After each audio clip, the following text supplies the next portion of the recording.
Recording started. Fantastic. Hello, everybody. Thanks for joining us. This is really kind of fun. I love this stuff. I hope it's worth the next 20 to 30 minutes of your time. The technologies we have are really kind of nifty. So if you have problems, type something in so we know. Tom is going to monitor things. So if I start talking and lose track of you all, or if you have questions, type them in, and Tom will interrupt me where it's appropriate. I want to talk about my title, Zimbabwe to MOOCs. And I guess as I've sat here preparing, it's kind of a personal journey, as a matter of fact. When I think about international education, a couple things come to mind. My parents taking me to Niagara Falls. I grew up in Iowa. My parents took me to Niagara Falls when I was about 7 years old, and I think that was my first experience with leaving the United States. We went over to the Canadian side. Not much, right? And then I guess my next experience was with the Marine Corps, and they just took me to Vietnam and Okinawa and the Philippines and Japan. That was kind of interesting, but not exactly what you'd call an international experience.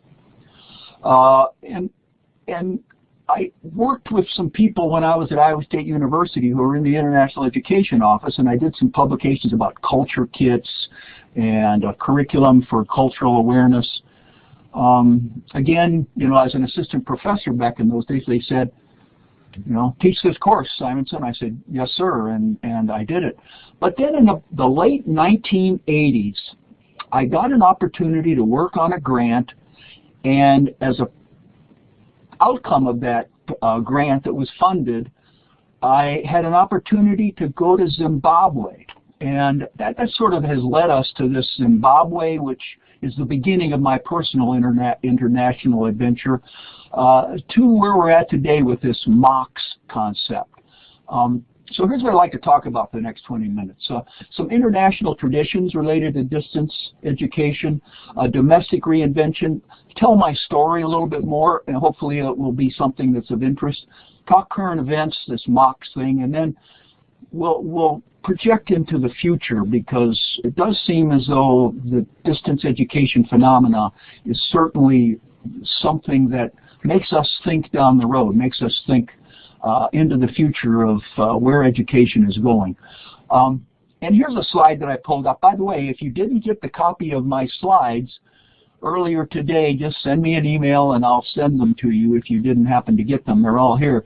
But one of the ways that I keep track of how distance education is spreading is I go to the Moodle website, and they keep updating where there are Moodle servers located. And supposedly there's a little yellow dot where every Moodle server is located in the world. And obviously you can see the eastern coast of the United States and Western Europe and around the coasts of Australia and the coasts of South America, even in Africa and the little islands in the Pacific and in the Atlantic. Once again, I want this, because this will be important a little later. Moodle is a local tool. It's something that people establish to practice distance education locally. And as most of you know, Moodle is a course management system similar to Blackboard, only it's an open source course management system that you don't have to pay to use, and at least on a small scale is relatively easy to use in a straightforward way. Well, let's move on. We'll come back to this. So first of all, let's define a few terms. What is a MOOC? It's a massive open online course. If you read the Chronicle of Education, of Higher Education, if you even read the New York Times, even recently in the Sun Sentinel and the Miami Herald, there were articles in the Sunday newspapers about this concept of the massive open online course. We'll come back to that. But let's also talk about Zimbabwe. Well, where's Zimbabwe? Zimbabwe is in East Central Africa. It used to be called Rhodesia before gaining independence from the British Commonwealth. It used to be part of the British Commonwealth. I think it is a tangential member today. The capital, now called Harare, then was called Salisbury. The British are interesting that they colonized Zimbabwe. They named everything after either the person who colonized, if you're on the British side, conquered and overran if you're on the Zimbabwe side. Now called Zimbabwe after a very significant feature in that country. When we talk about distance education, it's fun to look at some of these old little tales and stories that kick around about walking. We all had parents that said we had to walk all the way to school and back. Well, now distance education is bringing things to us in our classroom. And for example, Maureen out here in Las Vegas, she's joining us relatively seamlessly, relatively straightforward manner. Uh-oh. Very easy, not a problem. Okay, good. But just in terms of setting the parameters, I first really got an understanding of what distance education meant to traditional education when I went to a conference in Portland, Oregon. And the keynoter was a guy named Dan Caldaway. And I listened to his presentation, and then it was at the Hilton, I think, downtown Hilton in Portland.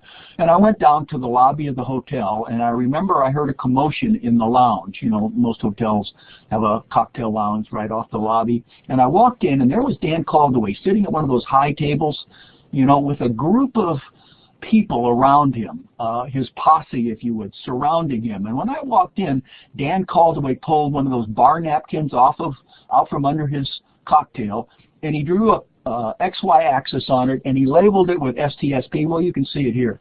And he said, as I walked into the room, most of us have a clear understanding of same time, same place education.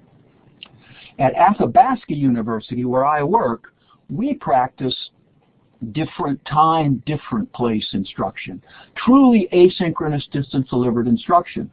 And then he said, in some places, like the state of Iowa, they practice same time, distant, different place instruction through the Iowa Communication Network. And he pointed at me and he said, right, Simonson? Now, I didn't think he knew who I was, but when he said that, the people surrounding him at the cocktail table kind of parted, and I got to move up to the front. And he said, ultimately, in the next 20 years, different time, different place instruction is going to predominate in the world. And as a Canadian and as one who works at Athabasca University, it's inevitable that this is going to happen. Well, I will have to admit I was pretty skeptical, but that was my first real experience with a conceptual framework for where this new concept, to me at least, distance education, was being introduced. About a year later, I had an opportunity, as I said, to participate in a grant, and it was a distance education workshop, where we visited from Iowa State University, where I was employed, the University of Zimbabwe. And this was a United Nations, no, U.S. Department of International Affairs, USIA funded grant, where really there were two workshops underway. One was a workshop dealing with distance education, and the other was a workshop dealing with science education. And so I accompanied a science educator, and we went to Zimbabwe. And when I got there, I saw, these are more recent pictures, but I saw buildings that looked like the building at the top of the screen and classrooms that looked like the picture underneath it, and wonderful children and adults that came out to greet us and meet us. Now, I was working with teachers, but we also got a chance to meet many of the children that they were working with.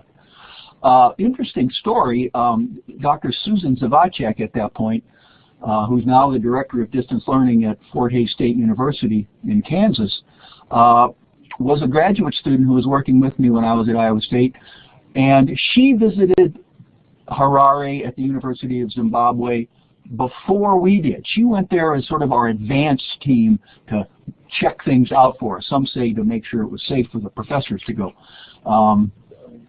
But she was there, and in our two visits, she was the person who sort of coordinated things for us, and now she is a well-known national and international scholar in distance education. And this was back in 1989, it says right there on the cover of this distance education workshop. When I got on the plane, Susan had already returned from her advanced visit. She says, you know, Simonson, you don't, Dr. Simonson, I think she said, you don't know an awful lot about distance education. They're sending you over there because you know about the fiber optics network in Iowa, and I'll get to that in a second. But she handed me this book, and she said, read it on the plane so you can learn something about distance education as it is practiced in the rest of the world. Desmond Keegan. Now, I didn't know many Desmonds in Iowa. That's not a name that Iowans name their kids very often. So I pretty quickly realized that Desmond Keegan was from the United Kingdom. He was a Brit. But since it's about a 24-hour multiple stop plane ride from Des Moines, Iowa to Harare, Zimbabwe, I had a chance to read Keegan's book 3 or 4 times. And one of the things that by the way, here's the distance between the two. And obviously we flew from Des Moines to Chicago to Gatwick Airport to, I think, directly to Harare from there on British Airways. But it's quite a trip. I'll get to the main point here in a second. But when I read Keegan's book, one of the most interesting aspects of it was his explanation of Otto Pater's work related to industrialization and distance education, where he talked about the concepts of mass production, planning and preparation, standardization, the functional changes of the teacher around providing, evaluating, and counseling, the concept of monopoly. In other words, you don't have schools everywhere that are self-contained and run independently. There is economy of scale with having a monopoly of schools. I read this. Rationalization, the division of labor, mechanization, and the concept of the assembly line, and the concept of mass production.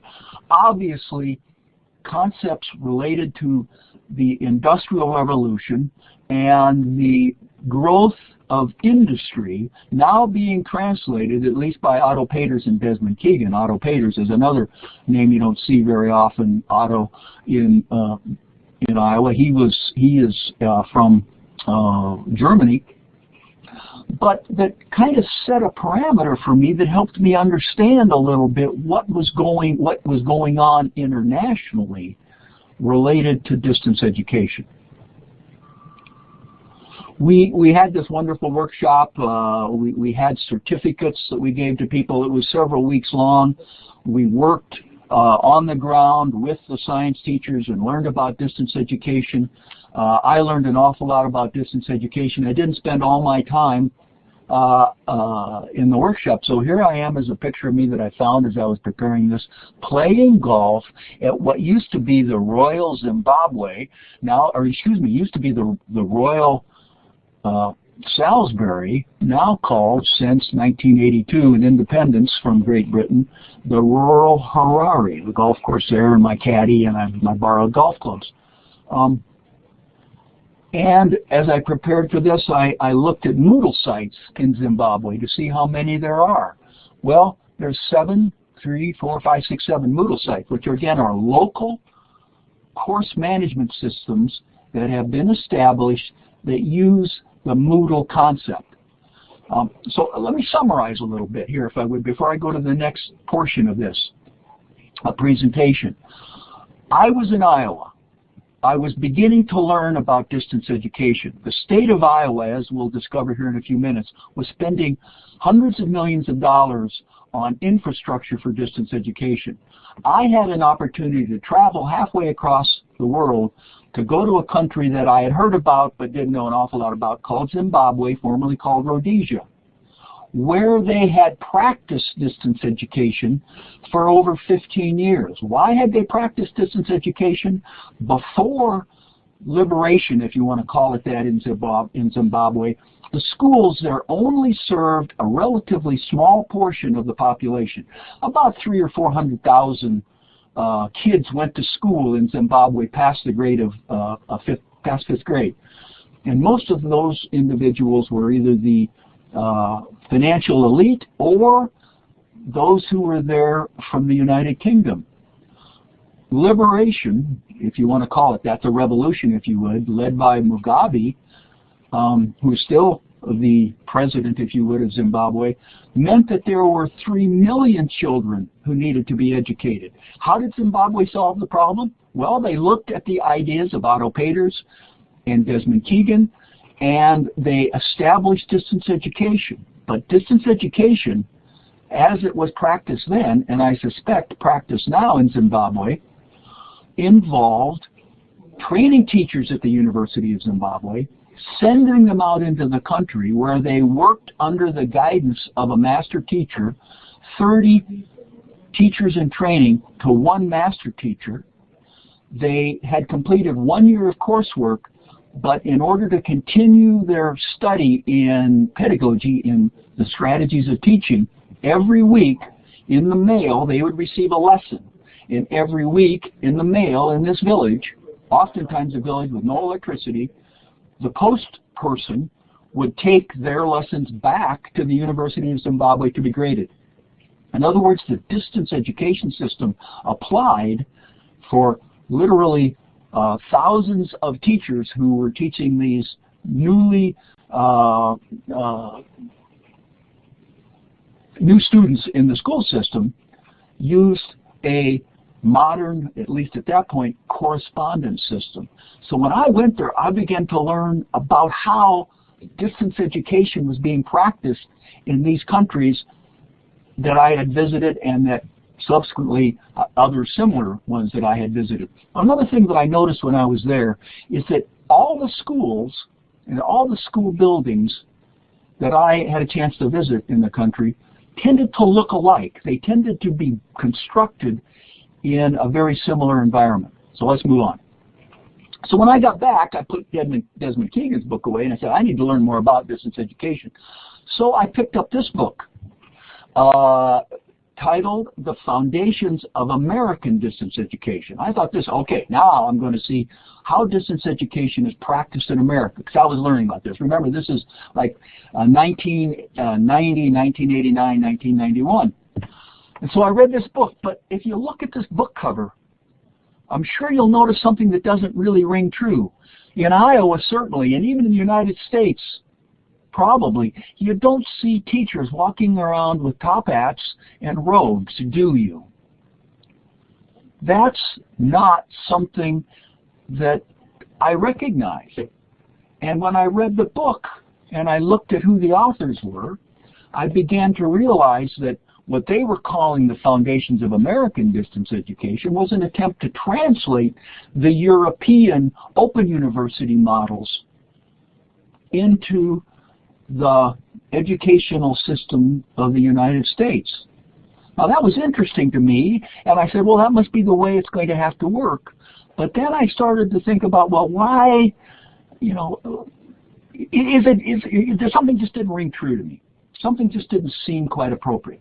So I, kept my eyes and ears open, and I tried to learn a little bit more about distance education in the United States. And I went back to my basic history and my basic foundations of education courses that I took when I was a freshman or a sophomore in my teacher education program. And one of the characteristics that I looked up and remembered is this part of the amendments to the American Constitution. The powers not delegated to the United States by the Constitution or prohibited by it to the states are reserved to the states respectively or to the people. And this includes education. Now, the concept of states' rights is one we could talk about, but that's not why we're here. But education in the United States historically has been the responsibility of one of the 48 or 50 states. And if you think about it today, that's still the case. No Child Left Behind notwithstanding.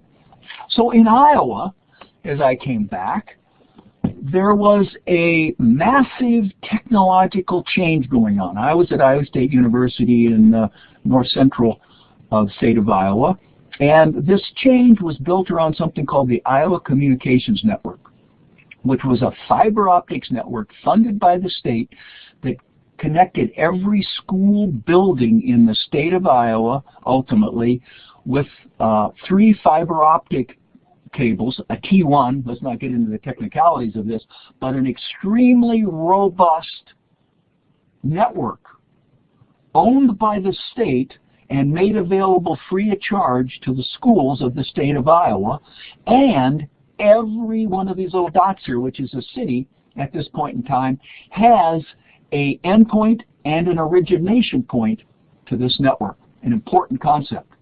And every one of those endpoints had at least one, some as many as 8 or 9, of these high-tech classrooms, all equipped with interactive video and all self-contained and all able to connect to any one of the other sites, but with a guideline that any time a course is being taught, it probably should not be taught to more than 3 or 4 sites at a time. But live, interactive, robust, not high definition at that point, but high quality interactive video that permitted same time, different place delivery of instruction, not only from universities, and not only from colleges, and not only from Des Moines, the capital, but also from every small town in the state of Iowa, which was different than what we saw in Zimbabwe. And as we learned subsequently, as distance education is practiced in a lot of countries around the world, where there is this origination site and this monopoly on education and a centralization of expectations for how education is practiced, rather than a decentralization as it's practiced in the United States. So I begin to scratch my head and I say, well, you know, this doesn't ring with what Desmond Keegan's doing. This doesn't seem to be what's occurring in Zimbabwe. So why is this the way it's happening in Iowa? And so I went back to my history books and my Foundations of Education books, and I checked and I found a lot of literature talking about the characteristics of education and subsequently distance education in the United States. Live, two-way interactive, locally controlled and funded, classroom teacher-oriented, shared programming. You can read these as well as I. Small class size. In other words, the practice of distance education, as it began to evolve in what we call the modern era of distance education, beginning in about 1985 with the microcomputer, the modern era of distance education, forgetting about the correspondence education and the Chautauqua movements that preceded the modern era of distance education, is based upon local control, local funding, small class size, and a traditional classroom teacher responsible for distance education. In other words, the definition of distance education is different when practiced domestically than what I observed and I subsequently found out about as it's practiced in many other countries in the world. Institutionally based, formal education, where interactive telecommunications systems are used to connect teacher, learners, and resources, the definition of distance education most often used in the United States. Subsequently, we had a chance to go to South Dakota. South Dakota established the same kind of system. So every one of these little dots is a population center in South Dakota, and every one of those little dots is a very little population center. The whole state of South Dakota has 800,000 people in it. But they also developed an interactive distance education system that connected every one of those small dots to every other one of the small dots, not only as reception sites, but also as origination sites. And that's a key concept, is that in Lemon, South Dakota, they could originate advanced placement classes just as readily as someone in Pierre, South Dakota, the capital, or Sioux Falls, South Dakota.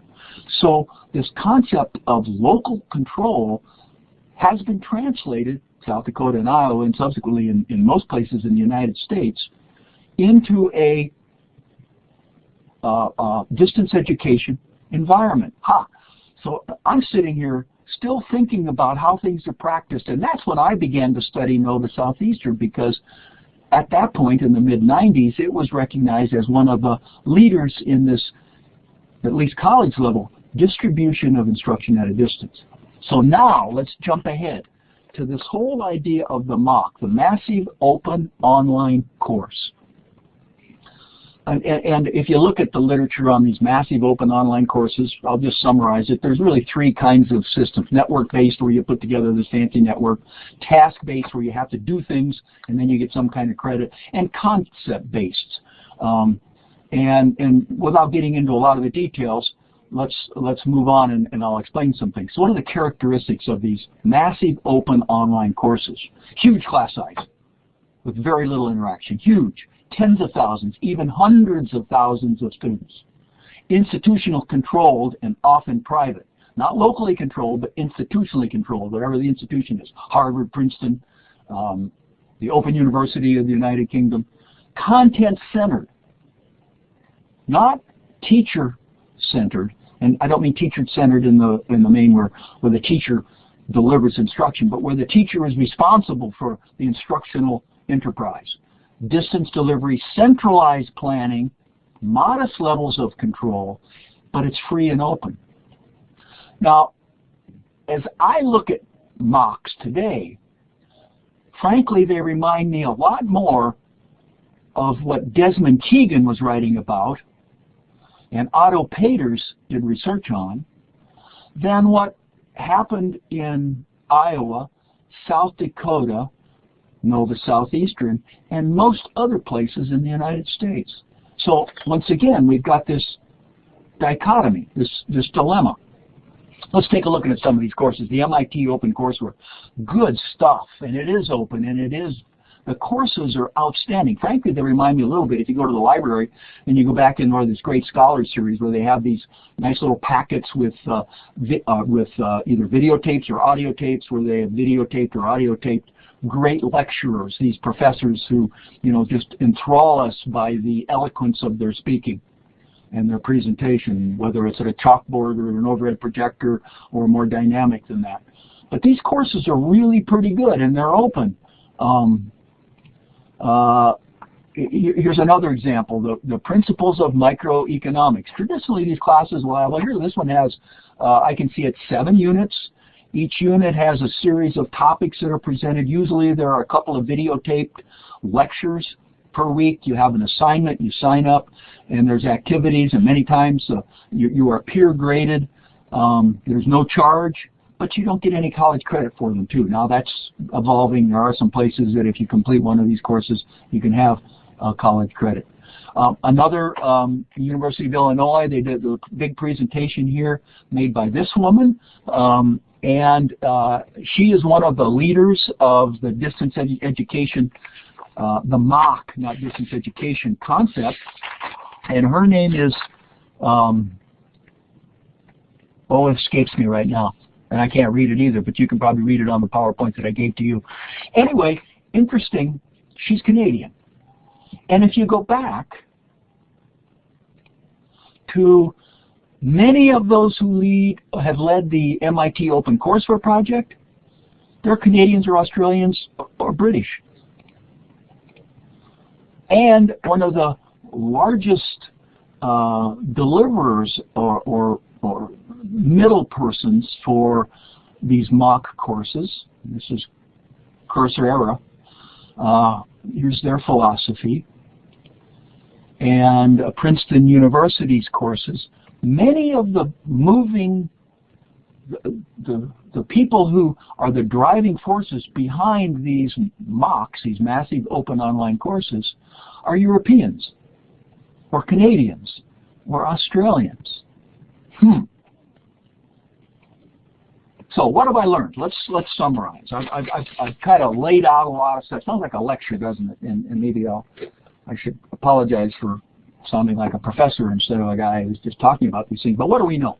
Well, distance education is probably inevitable. If anything is inevitable in education, the increased use of technologies, the increased availability of instruction at a distance is probably inevitable. Distance education is going to grow. Another thing that was learned is that culture and tradition are critical. You cannot easily transplant an educational system that is counterculture or counter-traditional to where you're trying to implement it. there have been dozens of attempts to offer open university massive courses that are based upon the Otto Peters and the Desmond Keegan models of open education to major universities like New York University, NYU, in the United States that have failed. And everyone says, why would they fail? I'd love a degree from NYU. I'd love a degree that the Open University of the United Kingdom offers. So why have they failed? Well, one could draw the conclusion that it's because those kinds of courses are not something that most learners in the United States, in this case college learners, want. We expect to know our teacher. We expect to be assessed by our teacher. We expect to have classmates that we have had a chance to meet, if not really, at least virtually. So when we look at the diffusion of distance education worldwide, it's not just a technical or a technological issue. It's also a tradition and culture issue in order for this to be successful. We can't transplant the fiber optics network in Iowa for a lot of reasons and have that something that will be effective in Zimbabwe. Well, we know that. And interestingly, as I traveled to other former British colonies, back to my comment about classrooms and what they look like and schools and what they look like, the British must have done a wonderful job. I think they must have only had one set of architectural plans for building schools, and when they built schools, they sent them all over their former colonies or colonies at that point. They built the schools all from the same model because the school buildings all look alike. But think about that for a second. I realize it sounds awfully is jingoistic the right term? At least it could be perceived. But if you travel anywhere in the United States, you can instantaneously tell when you drive by a building if it's a school or not. That's because we've done the same thing in the United States. We have built schools based upon the same set of architectural plans, not literally but figuratively. And Anamir Oriana and I were just talking about it. It's based upon the Carnegie classroom, the Carnegie school. We all know about the Carnegie Library, but the Carnegie school concept. You can go by and you can see what classrooms are 32 feet by 28 feet. Blackboard in the front, you know. At any rate, there is a cultural dimension. So let's go back to MOOCs. Well, are they going to be successful? Well, who knows? I mean, if you can get a course offered by a scholar from Princeton who is spellbinding in their oratory, that's pretty good stuff. And it's hard-pressed for that person out at Fort Hays State to offer a course that's quite as dynamic. But there are other dynamics involved in that delivery. I do not think, if I were a futurist, and I'm not, if I were a betting person, and I sometimes am, that this idea of the massive open online course is going to supplant what the traditional educational systems are as distance education evolves. I may be wrong, and maybe, who knows. But the interesting thing is we're all being brought together because of the technologies that are available to us. We all listen to what Friedman says. Companies go where the knowledge is, and his concept of the coefficient of flatness. The flatter the country, fewer natural resources, the better will be in a flat world. Well, I always like to end my presentation is it's the message, it's the instruction that's important. So we have to be sure that we remember that too. So to summarize, 20 years ago, I knew very little about international education and even less about distance education. I'd been a professor for 15 years, but I didn't really think much about it. If I remember, as a matter of fact, when Dr. Zavacek came to me and said, we're going to do this grant, we're going to go to Zimbabwe, I said, Susan, she was a grad student, and I said, Susan, distance education is something community colleges do. It's not something research universities do. Well, I was wrong then, and she never lets me forget that. International education is not something I knew about. My little trip to Niagara Falls and going across into Canada was certainly not an international experience, and certainly the Marine Corps wasn't the kind of international experience in Vietnam and Okinawa. But as we look at countries like Zimbabwe, Egypt, Jamaica, Trinidad, even Korea.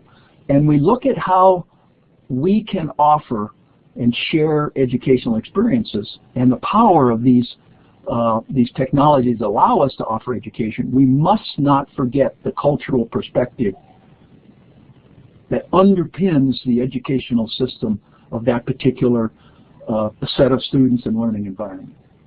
And the idea of these MOOCs, these massive online courses where hypothetically we could have one instructor teaching everyone microeconomics, it sounds fun and it's kind of interesting to speculate about, but I think it's just another one of the many passing trends that occur as technologies become more proficient. Thank you for listening. And Dr. Aziza, have there been questions that have been typed that you would like me to respond to? I didn't see any questions so far, but we will open the floor for questions now. Yes, does anybody have questions? And if you do, raise your hand and we'll give you the microphone. Or I think we can have the microphone on anyway if you'd like to just click on it and talk.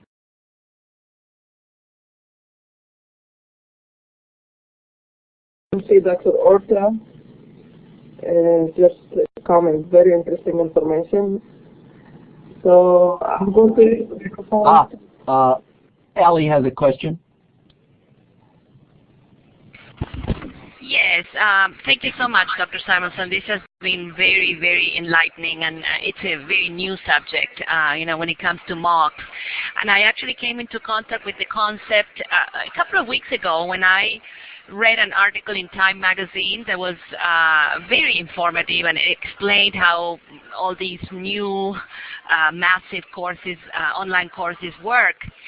And I was curious to know your perception of the future for these courses, because the main thing right now is that people who take those courses will not get any credit except for a couple of exceptions.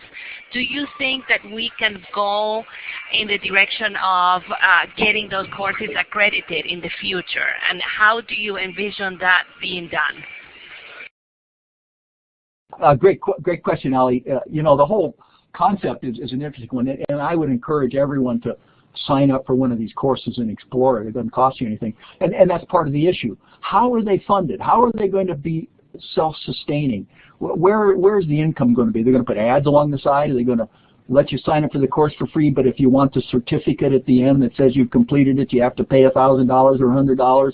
Right now, they're being used as loss leaders to a certain extent by these major universities, and they're also being used to promote their brand, how the University of Illinois offers chemistry. And it's my guess, my best guess, although maybe a wrong guess, that the MOOCs will exist and they're going to be around, but they're not going to make a significant impact on how education is practiced in the world in general. Now, what do I know about the world? But in any country, especially the United States in general. On the other hand, when you have 150,000 people who sign up for a course, that's an interesting concept. I just read a journal article, by the way, let me not pull this off, about 20 questions to be asked about MOOCs, and one of them is who are the students? Why do they enroll? What are the persistence rates? Pretty low from what I understand. Who are the facilitators? Can a MOOC be too big or too small?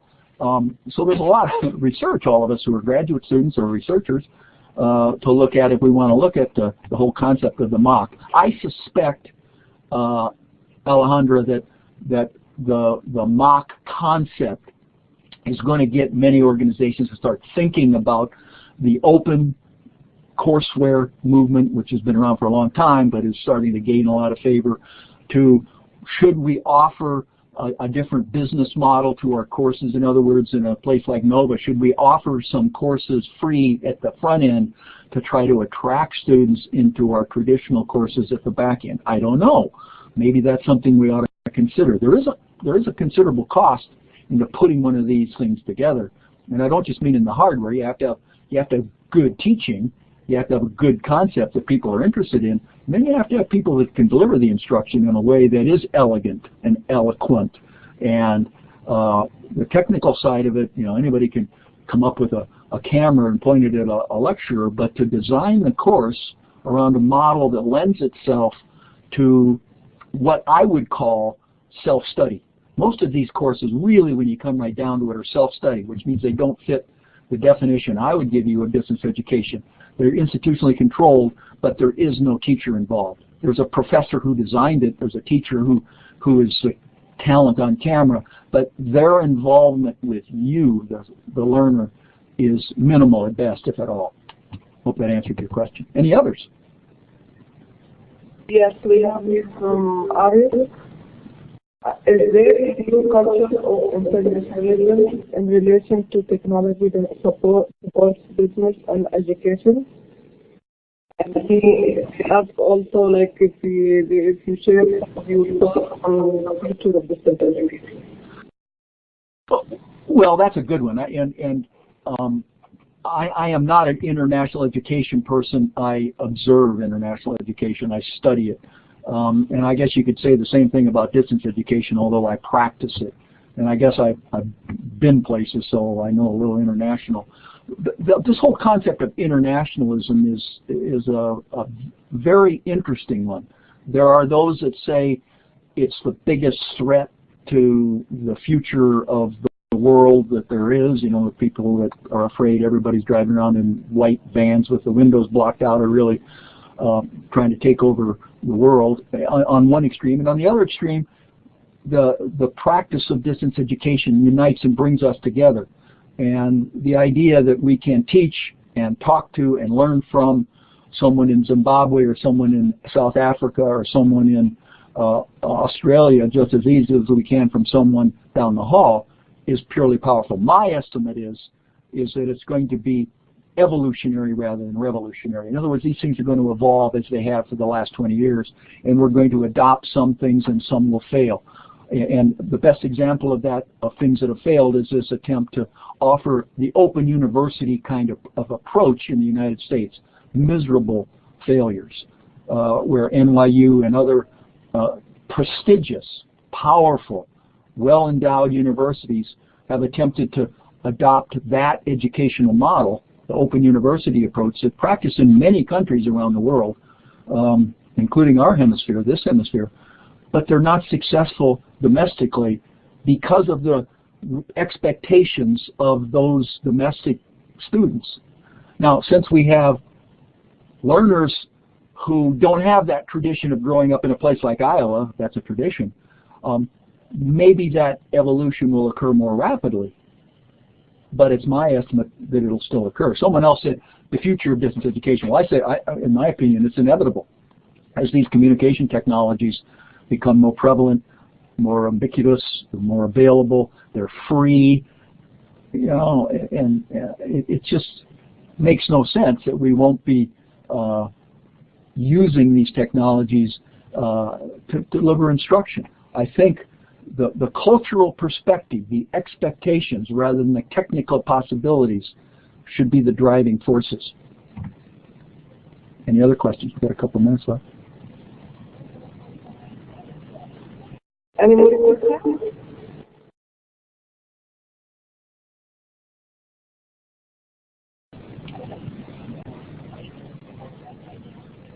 Well, let's call it an afternoon then. We can all go to lunch, or you can go to breakfast out there in Las Vegas. I really appreciated it. Dr. Aziza, Dr. Smiley, thank you for giving me this opportunity, and thank you all for being there. Thanks a lot. Bye-bye. Thank you very much, Dr. Simonson. Thank you very much, Dr. Simonson. I learned a lot. My pleasure. And I will go get some breakfast in Vegas.